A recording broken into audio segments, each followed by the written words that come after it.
So if you're a sax player that celebrates Christmas, you've got to have at least one Christmas song that you can play in a jazz style. And God Bless You, Merry Gentlemen is a great one.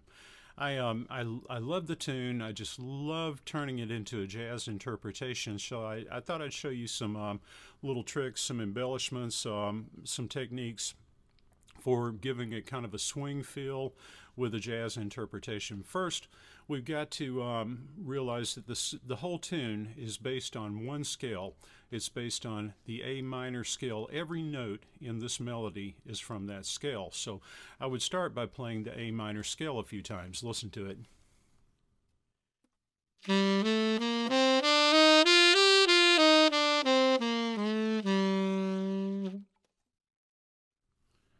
Notice how you can hear the melody in the scale. Listen as I play the melody without any embellishments, and you'll hear that A minor scale in the melody.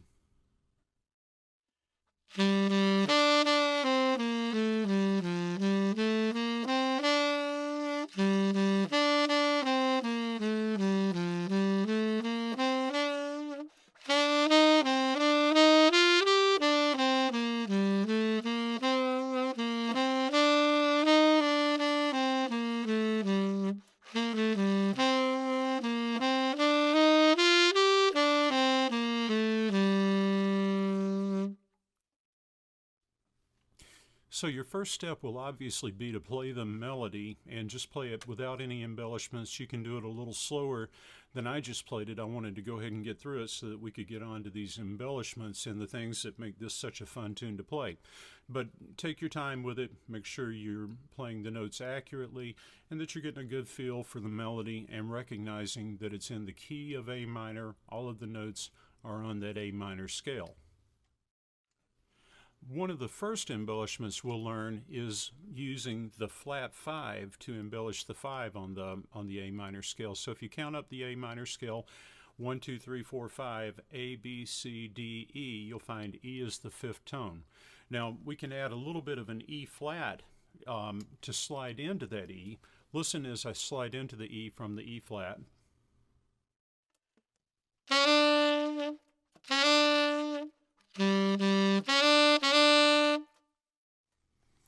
So you notice I used the E flat to slide into the E's, and then I played the first few notes of the melody sliding into the E flats. Now, you can also use the E flat to slide downward to the D. So this is very much like some of the blues kind of sounds. If you've done any of my video lessons shaping the blues scale, we talk about sliding from the 5 or the flat 5 into the 5 and the flat 5 into the 4. So I can also take that E flat and go right down to the D from it, kind of like this.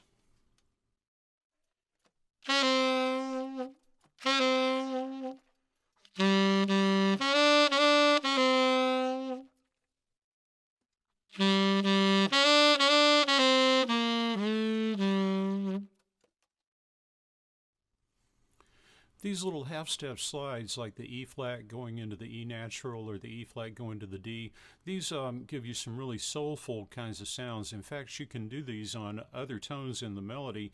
Listen as I use a biz key, B flat, to slide into a B natural. Then I'll show you how that works in the melody.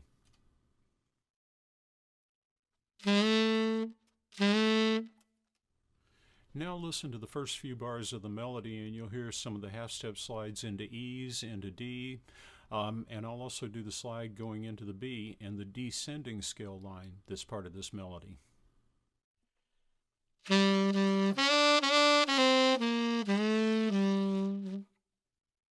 Now another thing I like to do is put little ghosted or implied notes in some of the lines. So I'll take notes that are maybe lower than the melody line and kind of reach for the finger and give a false note, maybe just a touch of the note, but I'm not going to let those lower or ghosted notes become the focus of the line. Still, the melody notes are the focus of the line. So listen as I take the ascending scale and I'll ghost between the C and the D. I'll play A, B, C, D, and I'll ghost a little A between the C and the D.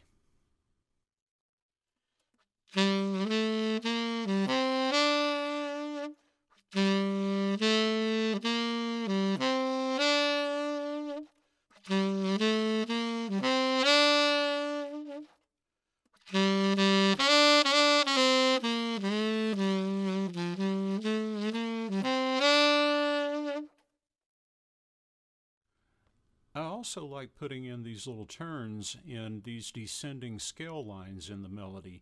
So for instance, between the A and the G, I might play a quick little turn using scale tones, using the B and the A. So I'll play A, B, A, G. Listen to this. And I'll play the turn first and then I'll play it for you in the melody.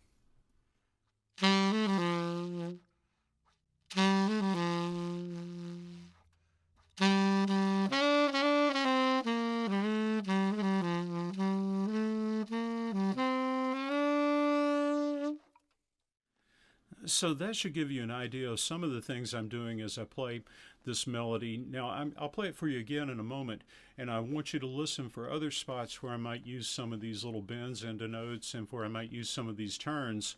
But I also want you to keep your ear open for other things that you'll hear, like you might hear some bends that aren't facilitated by fingerings. You might hear a little bit of a growl. Hopefully you'll hear some things with the articulation, and you should also notice the dynamics, how I'm going to follow the melody up and down with the volume to help enhance the interpretation of the piece.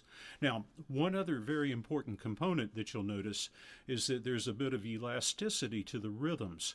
I've provided you with the melody written out in quarter notes, very much like you would encounter it maybe in a Christmas carol book. But as I play this, I'm going to take a lot of liberties with my rhythmic interpretation. I'm still going to keep good time. I'm going to, if you pat your foot, clap your hands, you'll notice that I'm keeping 4 beats per measure, but I'm just taking a lot of liberty in my interpretation. Now afterwards, take these concepts to the practice room, and you don't have to do these things exactly in the same places that I'm doing them, but use these various components to come up with your own very personalized interpretation of God Rest Ye Merry Gentlemen.